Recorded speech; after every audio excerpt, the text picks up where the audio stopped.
Hello friend, welcome. I think आप लोग video देख रहे होंगे, बहुत अच्छे से समझ में आ रहा होगा। ठीक है, देखिए हम लोग को वेक्टर्स के पार्ट में लास्ट की तरफ बढ़ रहे हैं। ठीक है ना, जो जितने अपनी फाउंडेशन की ज़रूरत थी उसके हिसाब से हम लोगों ने लिया हुआ है। अब हम लोग जो स्टार्ट कर रहे हैं आज के वेक्टर चैप्टर्स में या ऑनलाइन जो भी समझ सकते हैं, यूनिट वेक्टर्स के बारे में जानेंगे। ठीक है ना, यूनिट वेक्टर्स देखो, जैसे कई टाइप के वेक्टर्स बताए थे। यूनिट वेक्टर इसलिए नहीं बताया था कि आपको समझ में नहीं आएगा, अभी जाके आपको समझ में आएगा। पिछले वीडियो में हम लोग ने एडिशन ऑफ वेक्टर्स पे बेस्ड क्वेश्चन भी कराए, एनालिटिकल डायरेक्शंस और आपका मैग्नीट्यूड निकालना, एनालिटिकल मेथड भी बताया, उसके बेस पे प्रॉब्लम्स भी लिए। अब आज की वीडियो में हम लोग जो बढ़ेंगे वो यूनिट वेक्टर्स में बढ़ेंगे। यूनिट वेक्टर देखो कैसा है, what is my unit vectors. ठीक है, देखो ये थोड़ा सा इम्पोर्टेंट है और स्कीम देखो समझना। अच्छा, हम लोगों ने एक चीज देखा था कि वेक्टर्स में दो चीजें होती हैं। कौन कौन सी चीजें होती थी? एक होता था मैग्नीट्यूड और दूसरा होता था डायरेक्शंस। आ रही बात समझ में नहीं आ रही था? कौन कौन चीज होती थी? मैग्नीट्यूड और डायरेक्शंस। अच्छा, अब एक चीज देखो यहां से, यूनिट के नाम से क्या लग रहा है? वन। यूनिट के नाम से क्या लग रहा है? वन।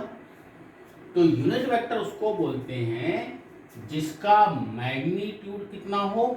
पहली बात वन। कितना हो? वन।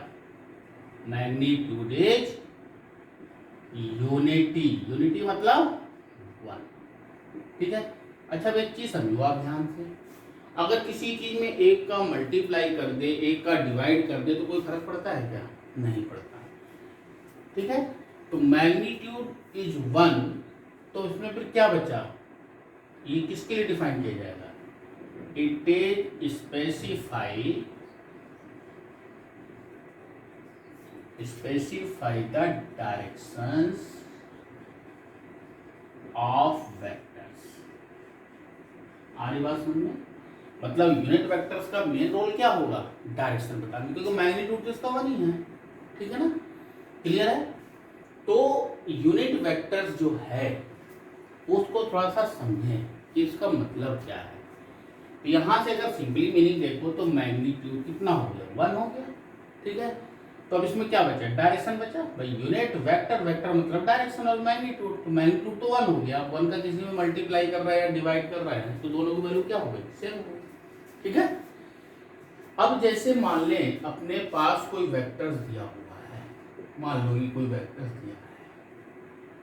ठीक है, कोई वेक्टर दिया है। अब इसमें मान लो इसका मैग्नीट्यूड सपोज दैट ये 4c है, तो 1 2 3 4 5, तो 5 सेंटीमीटर की अपन ने अगर लाइन खींची है और 1 सेंटीमीटर बराबर 1 न्यूटन है, तो फोर्स की वैल्यू कितनी हो जाएगी? 5 न्यूटन हो जाएगी कि नहीं हो जाएगी? ये डायरेक्शन होगी। ठीक है, कोई भी एंगल बना रहा होगा एक्स एक्सिस से, वाई एक्सिस से, जिससे भी। अगर अब इसका यूनिट वेक्टर निकालना है, क्या निकालना है? Unit vector. तो यूनिट वेक्टर मतलब पहली बात तो मैग्नीट्यूड क्या होना चाहिए? वन। अब मैग्नीट्यूड जब वन है तो उसमें कोई बड़ी बात नहीं है। ठीक है, ये मैग्नीट्यूड वन हो गया। यहां तक मैग्नीट्यूड कितना हुआ? वन। समझ में आ रहा है कि नहीं आ रहा? क्लियर? ये कोई भी वेक्टर दे रखा है, मान लो कि ए वेक्टर दे रखा है, इसमें मैग्नीट्यूड वन भी है और डायरेक्शन भी है। तो इसका मैग्नीट्यूड कितना हुआ? वन हुआ, यूनिटी। ठीक है, इसको हम लोग दिखाएंगे एक कैप से, यानी कि अगर किसी के ऊपर टोपी पहना दी जाए तो यूनिट वेक्टर में बदल जाएगा। इसको पढ़ेंगे क्या? इसको क्या पढ़ा जाएगा? It read as a cap, यानी किसी को भी अगर टोपी पहना दी किसी वेक्टर्स में तो क्या हो जाएगा? Unit vector. इसका मतलब इसका मैग्नीट्यूड तो वन हो गया। एक ऐप का मैग्नीट्यूड कितना हुआ? वन। ठीक है ना, और डायरेक्शन कौन सी हो गई? जो ओरिजिनल वेक्टर की डायरेक्शन, वही डायरेक्शन इसकी भी होगी, यानी कि direction is same as vector a. समझ में आया?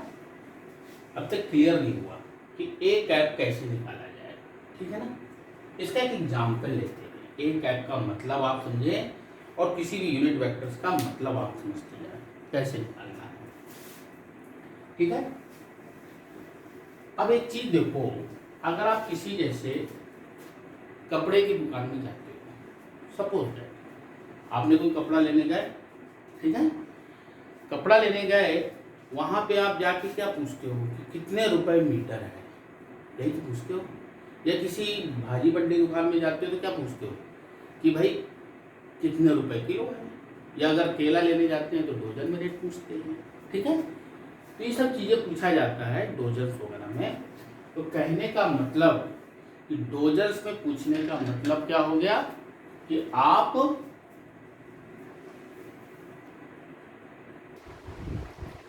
तो हम आपको एक एग्जाम्पल बता रहे थे कि यूनिट वेक्टर से और ज्यादा क्लियर कैसे हो जाएगा, ठीक है ना। जैसे मान लो आप किसी दुकान में गए, ठीक है, तो आप दुकान में जाके क्या पूछते हो, कपड़े की दुकान में गए आप तो पूछते हो भाई कि क्या रेट है, रेट पूछते हो ना। तो रेट मतलब क्या हुआ कि 1 मीटर कपड़े का दाम कितना है, या 1 किलो पटाटे का दाम कितना है, या 1 किलो कोई भी चीज लेना है, या 1 डोजन केले का दाम कितना है, ठीक है। आप पूरे केले का रेट तो नहीं पूछते हो ना, पूरे थान का रेट तो नहीं पूछते कि भाई कितने रुपए थान है, ऐसा तो नहीं। तो यूनिट वेक्टर्स भी वही चीज रेट बताता है। अब जैसे मान लो कोई कपड़ा है, कोई भी कपड़ा है, मान लो 10 मीटर का कपड़ा है, ठीक है, उसकी कास्ट मान लो उसके पास 100 रुपए है, कितनी है 100 रुपीज है, 10 मीटर का है 100 रुपीज। तो आप कैसे निकालते हो 1 मीटर कपड़े का दाम? आप क्या करोगे, 1 मीटर के दाम कितना हो जाएगा, मतलब कास्ट ऑफ 1 मीटर कितना हो जाएगा, कैसे निकालोगे, 100 अपॉन 10, यानी कि 10 रुपए क्या आएगा पर मीटर आ जाएगा कि नहीं आ जाएगा। यानी उस कपड़े का दाम कितना हो गया 10 रुपए मीटर। अब दुकानदार उस पर आपको जो भी प्रॉफिट लगा के, जो भी कमीशन लगा के जो देना चाहे वो अपना जोड़ लेगा, उसके हिसाब से बता देता है। लेकिन एक्चुअली में उसको कितना पड़ा है 10 रुपए मीटर। अब यहाँ पे आप समझ सकते हो कि अगर उसने कपड़े का रेट बताया 10 रुपए मीटर, आपको 5 मीटर लेना है, 4 मीटर लेना है, 2 मीटर लेना है, कितना भी लेना हो, ठीक है, तो आपने उसके हिसाब से उसको मल्टीप्लाई करके अपने कपड़े का पूरा रेट मालूम कर सकते हैं, ठीक है। इसी तरीके से जो यूनिट वेक्टर है वो आपको रेट बताता है, यानी कि अब इसमें मैग्नीट्यूड तो 1 था, सिर्फ डायरेक्शन बता रहा था, ठीक है ना। तो अब वेक्टर्स में 2 चीजें हैं, मैग्नीट्यूड और डायरेक्शन है, क्लियर है, क्लियर है। तो इसी तरीके से बताया कि अगर ए कैप निकालना है, ए कैप मतलब यूनिट वेक्टर, तो कैसे निकालेगा भाई, यहाँ के एग्जाम पे सब चले तो बताइए कैसे निकाला आपने। जितना ए कैप निकालना है यानी कि यूनिट वेक्टर्स, कैसे निकालेंगे, वेक्टर यानी vector upon magnitude of vectors, यही तो किया ना आपने।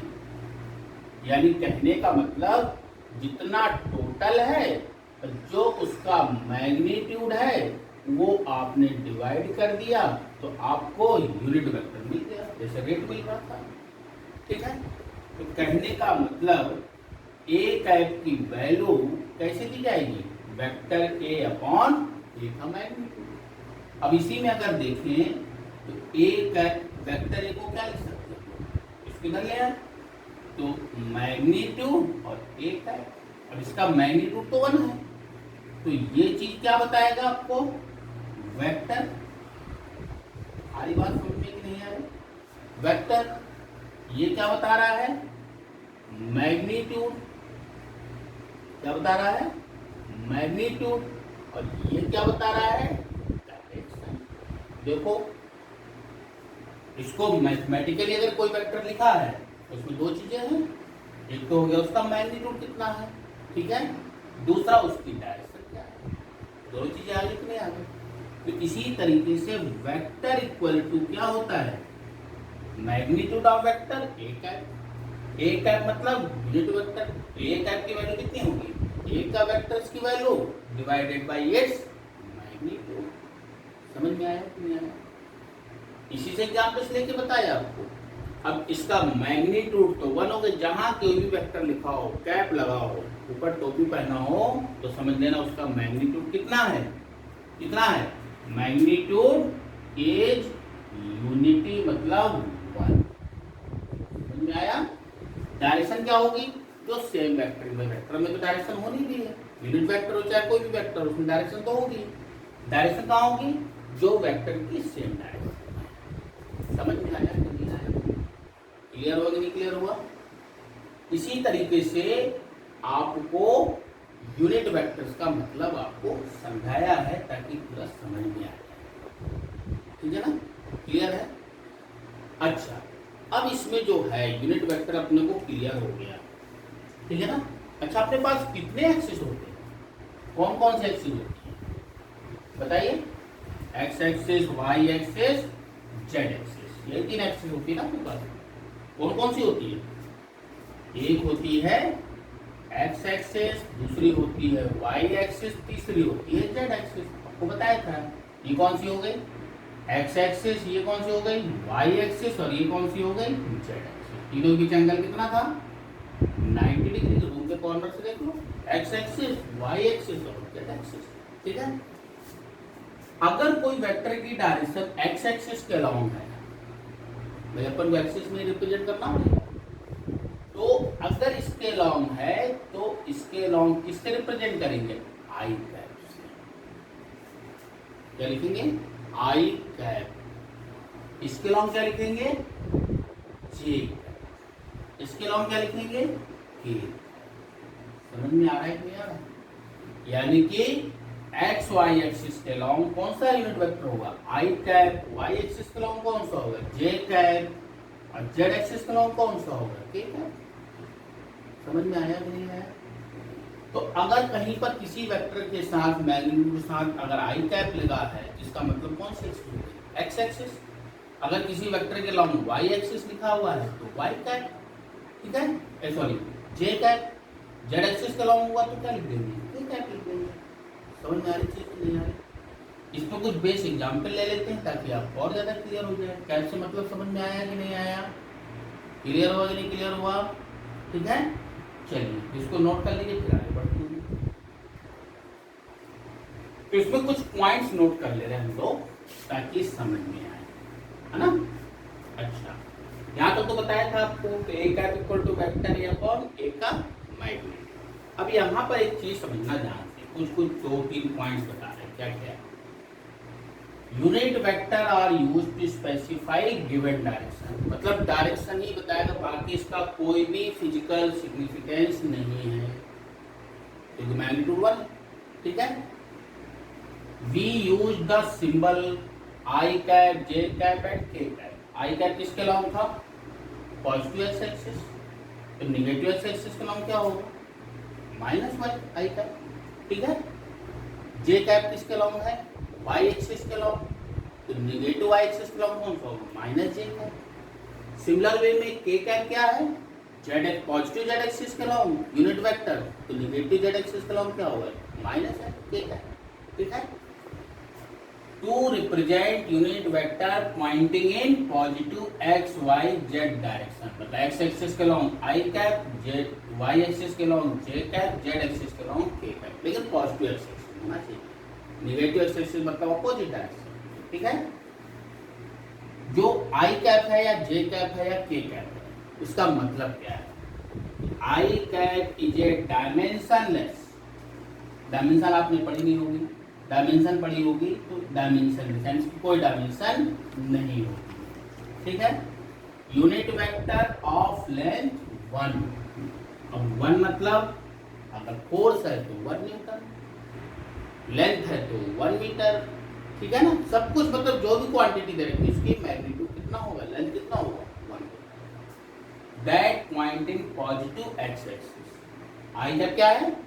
Dimensionless unit vector of length 1 that point in positive X axis. इसी तरीके से जे कैप क्या हो जाएगा, is dimensionless unit vector of length 1 that point in positive Y axis.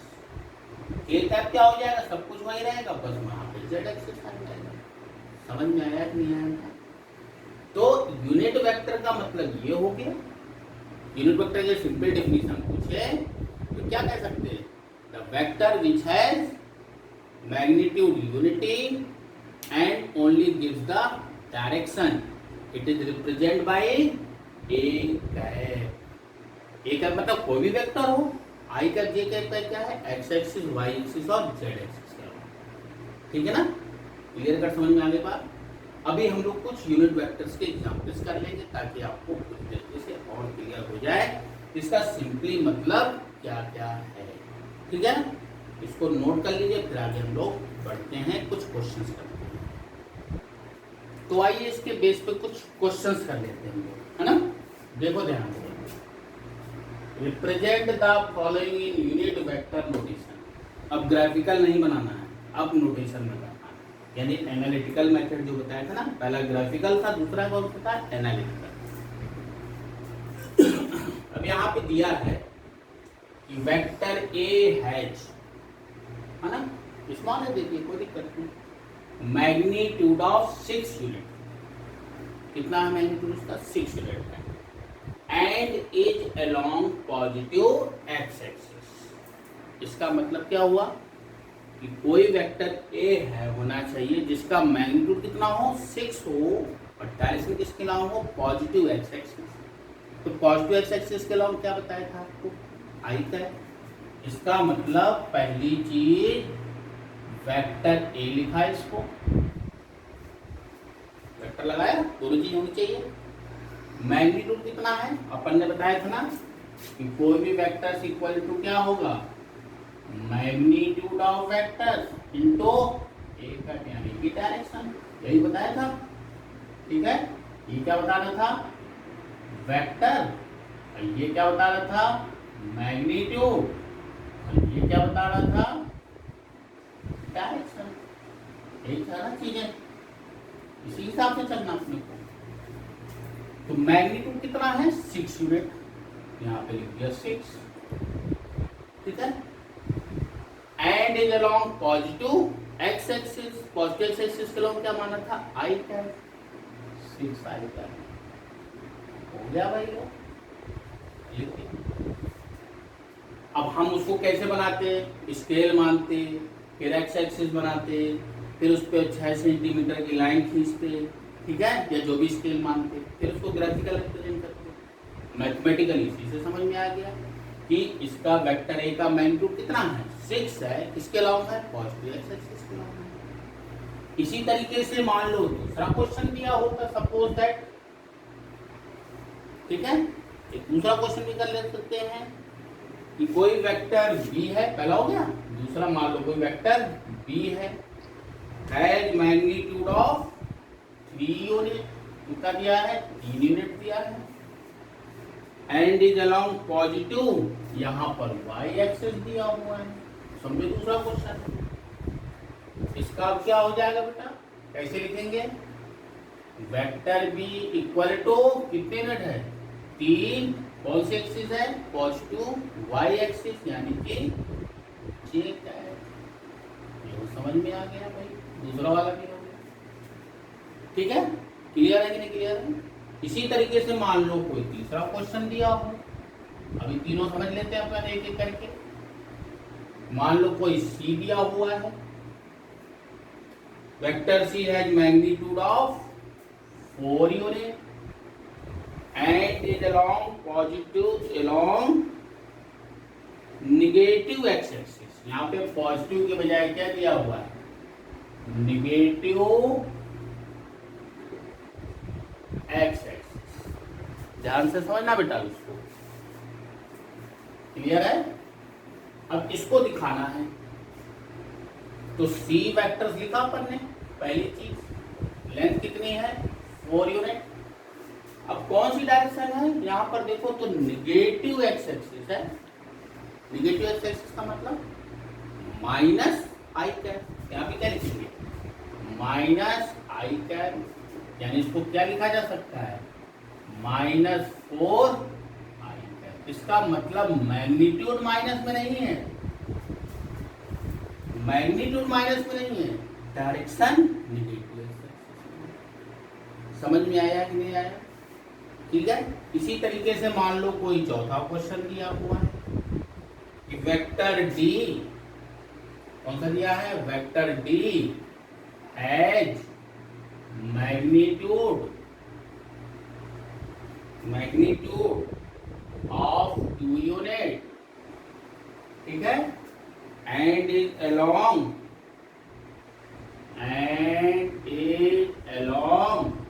किसके अलोंग दिया हो बेटा, अलोंग द निगेटिव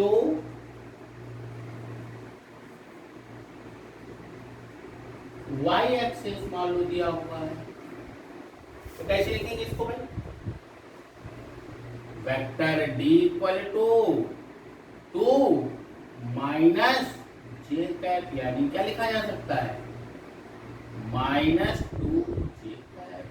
समझ में आया कि नहीं आया बेटा? अब देखो दोनों चीजें इसमें आ जा रही है, मैग्नीट्यूड भी आ जा रहा है, डायरेक्शन भी, ठीक है ना, क्लियर?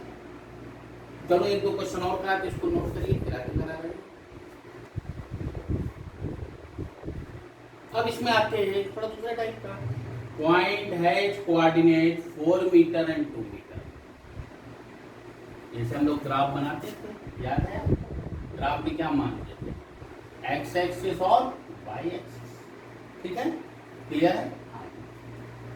एक्स एक्सिस पहला कोऑर्डिनेट क्या बताता है, एक्स एक्सिस का, दूसरा वाला वाई एक्सिस का। इसका मतलब इसका क्या होगा, 4 मीटर इधर इसे खींचते हैं ना, और 2 मीटर ऊपर, मान लो यहाँ पे इसकी लेंथ कितनी होगी, 2 मीटर। तो यहाँ पर पॉइंट आया ए, इसी का कोऑर्डिनेट क्या दे रखा, 4 मीटर 2 मीटर, ये तो पॉइंट बताया आपने, ठीक है। अब इसको खींचना है यूनिट वेक्टर नोटेशन में। कैसे खींचेंगे भाई, वेक्टर ए क्या हो जाएगा बेटा, पॉइंट ए है ना, वेक्टर फॉर्म में करना है, कितना हो जाएगा, 4 आई कैप, एक्स एक्सिस के लॉन्ग, फिर 2 मीटर किसके लॉन्ग है, वाई एक्सिस के लॉन्ग, यानी कि प्लस में है ना, +2 जे कैप। लो हो गया भाई वेक्टर नोटेशन में। इसका मतलब क्या हुआ, 4 यूनिट किसके लॉन्ग है, एक्स एक्सिस के लॉन्ग है, 2 यूनिट किसके लॉन्ग है, वाई एक्सिस के लॉन्ग है। भाई एक्स वाई एक्सिस में रिप्रेजेंट करना हर जगह। दूसरा क्वेश्चन है, B has coordinate -2 metre 3 metre. इसका भी बना लेते हैं, देखो यहाँ ध्यान से, अपन ने कोऑर्डिनेट बनाया, ठीक है, ये कौन सी एक्सिस होती है, -x, ये क्या होता है +x, ये कौन सा होता है y, ये क्या होता है -y, ठीक है, ये ओरिजिन हो जाता है, -2 मीटर, यानी यहाँ पे कहीं आएगा, ठीक है, ये 2 मीटर हो गया, यहाँ से अब तक, यहाँ पे ऊपर जा रहा है, प्लस में है ना, ऊपर गए, यहाँ पर कोई पॉइंट आएगा, ये बी पॉइंट है, इसी का कोऑर्डिनेट कितना होगा, -2, ये लेंथ कितनी हो गई, 3 मीटर। समझ में आ रहा है कि नहीं आ रहा? इस पॉइंट का कोऑर्डिनेट क्या होगा भाई, देखो, वेक्टर बी इक्वल टू कितने यूनिट है, -2 आई कैप प्लस वाई एक्सिस के लॉन्ग है +3 जे कैप। देखो इसका मैग्नीट्यूड तो माइनस में नहीं हुआ ना, इसका मैग्नीट्यूड कितना है, 2 है, लेकिन निगेटिव एक्स एक्सिस। तो अपन लोग यूनिट वेक्टर से कई वेक्टर्स को मैथमेटिकली रिप्रेजेंट कर सकते हैं, कोई भी वेक्टर हो, अगर 3 कोऑर्डिनेट दे रखे हैं तो जे कैप वाला आ जाएगा, ठीक है। तो आज की वीडियो में हम लोगों ने यूनिट वेक्टर्स के बारे में पूरी तरीके से जाना है। आई होप कि आपको समझ में आ गया होगा। अब इसमें एक लास्ट टॉपिक बचता है यूनिट, बचता है डिस्प्लेसमेंट वेक्टर और पोजीशन वेक्टर। उसको नोटेशन में कैसे बताएंगे हम लोग, जैसे पोजीशन देखा था ना हम लोगों ने, और डिस्प्लेसमेंट निकालना, तो उसके बारे में रिप्रेजेंट करेंगे, तब आपका ये पार्ट खत्म होगा। फिर मिलते हैं अगले वीडियो में हम लोग, जिसमें हम लोग डिस्प्लेसमेंट वेक्टर और पोजीशन वेक्टर्स के बारे में डिस्कशन करेंगे। Thank you.